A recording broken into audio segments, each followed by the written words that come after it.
मित्रों नमस्कार। रजनधारी शर्मा ब्लॉग्स में आपका एक बार फिर स्वागत है। खेद है कि काफ़ी दिनों से कुछ वीडियोस अपलोड नहीं कर पाया था। कुछ आपके कमेंट्स आ रहे थे कि आपकी वीडियो नहीं आ रही है,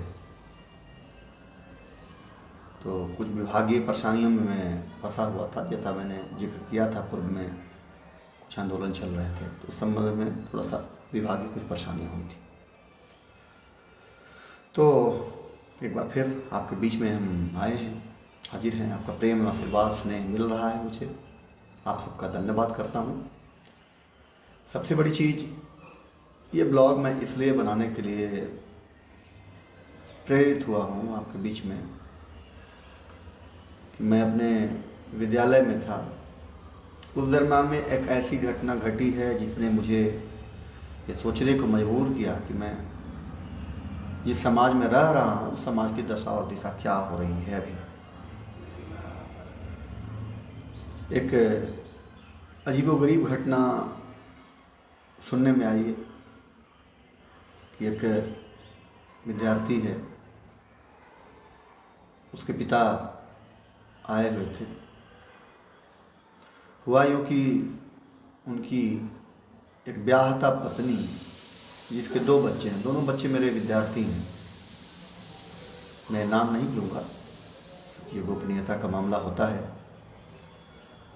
तो उनकी पत्नी जो है, 2 बच्चों की माँ जो है, वह जो है एक दूसरे व्याप्ता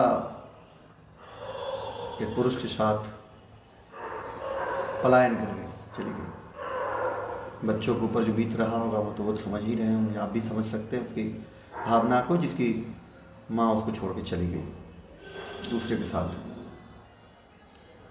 हम ये सोचने को विवश हैं कि एक ऐसा समाज है, किस तरह का समाज है और क्या किस समाज में हम लोग रहते हैं। रोज़ पढ़ते हैं अखबार में, टेलीविज़न में देखते हैं कि तरह तरह की रिश्तों के तार तार करने वाली घटनाएं आ रही हैं समाज में। हम किस समाज में रह रहे हैं। कहा तो जाता है कि एनसीबी का जो रिपोर्ट है, क्राइम ब्यूरो का जो रिपोर्ट है, वो कहता है कि अधिकांश घटनाएं जो होती हैं उसमें कहीं न कहीं अपने ही घर परिवार या अपने संबंधियों का बहुत बड़ा हाथ होता है। तो ये कौन सा समाज है, ये कौन से रिश्ते हैं, यही विवेचना की बात है। इस संदर्भ में मैं कहना चाहूँगा एक छोटी सी कहानी जो रामायण से कहीं न कहीं जुड़ी है।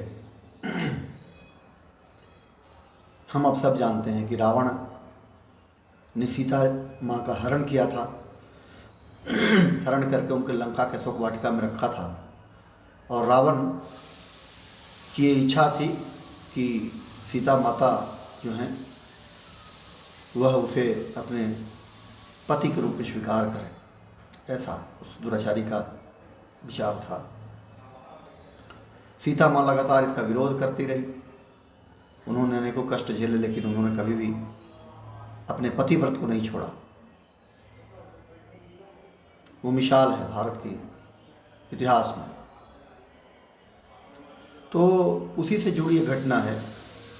रावण उनको कई तरह से प्रलोभन दे करके, भय दिखा करके, दंड का डर दिखा करके, अपने अनेक माया से उसने कोशिश किया कि माँ सीता को अपनी तरफ आकर्षित कर ले।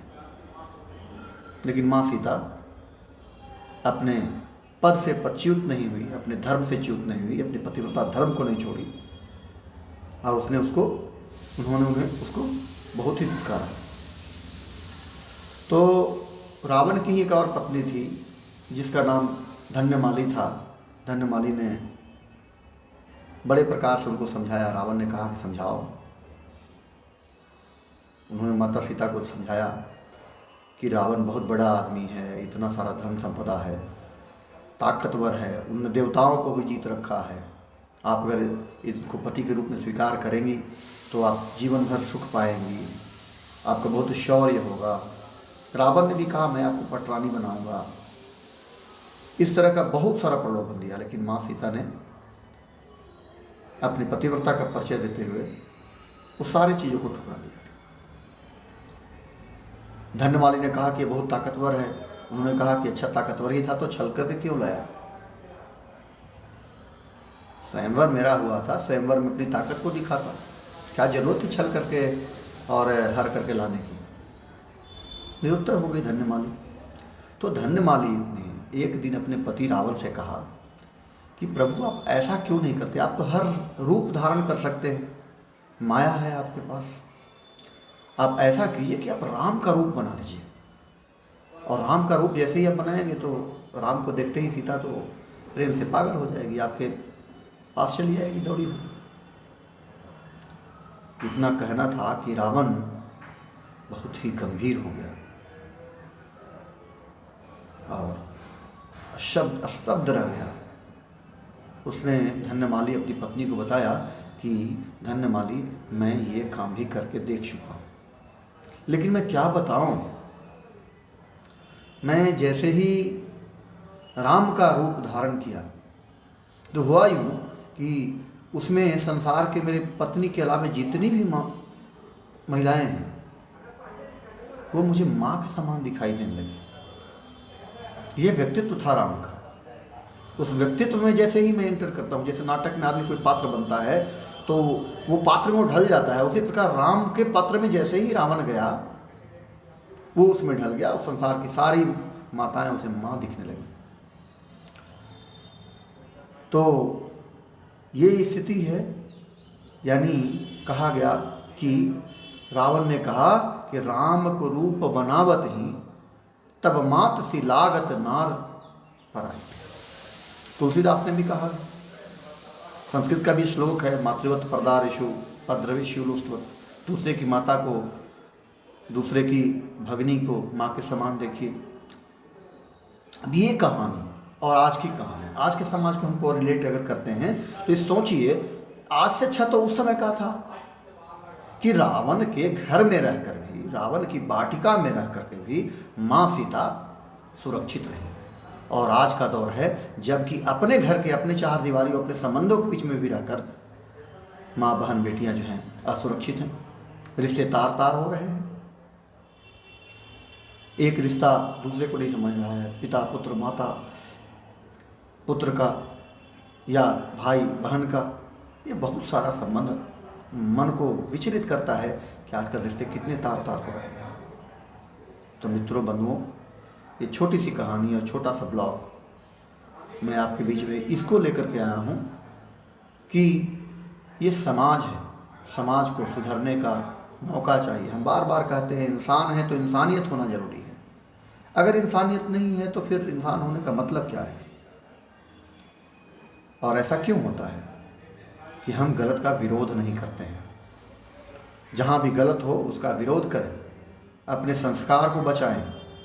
संस्कार बचेगा तो अपनी संस्कृति बचेगी, संस्कृति बचेगी तो हम बचेंगे।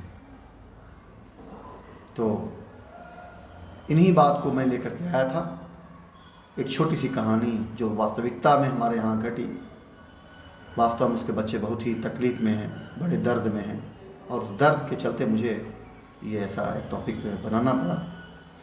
तो मैं ये चाहूँगा कि हम सब जिस समाज में रह रहे हैं, जहाँ तक हम संभावना हो, हम इस रिश्ते को बचाने का प्रयास करें, अपने धर्म कार्यों की ओर बढ़ें, प्रवृत्त हों, अपने संस्कार को बचा करके रखें। और इसी तरह से और भी बहुत सारी अभी समस्याएं थी कि और वीडियोस में नहीं ला पा रहा हूँ, और लाऊंगा। जो सीरीज हुआ है ना इसका, जो आंदोलन की बातें हो रही है, उसमें बहुत सारी बातें हुई हैं, मैं दूसरे वीडियो में आपके पास लाऊंगा। और आप सबसे आग्रह करूंगा कि अगर आप चाहते हैं कि ऐसे कुछ प्रेरणाप्रद बातों से हम लोग जुड़े रहें एक दूसरे से, तो मैं चाहूँगा कि आप हमारे चैनल जमधारी शर्मा ब्लॉग्स को लाइक, शेयर और सब्सक्राइब कर हमारा भी हौसला बढ़ाएं। मैं इस तरह की मोटिवेशनल वीडियो और सच्चाई से जुड़ा हुआ वीडियो मैं आपके बीच में लाता रहूँगा, और आप सबका बहुत बहुत धन्यवाद करता हूँ।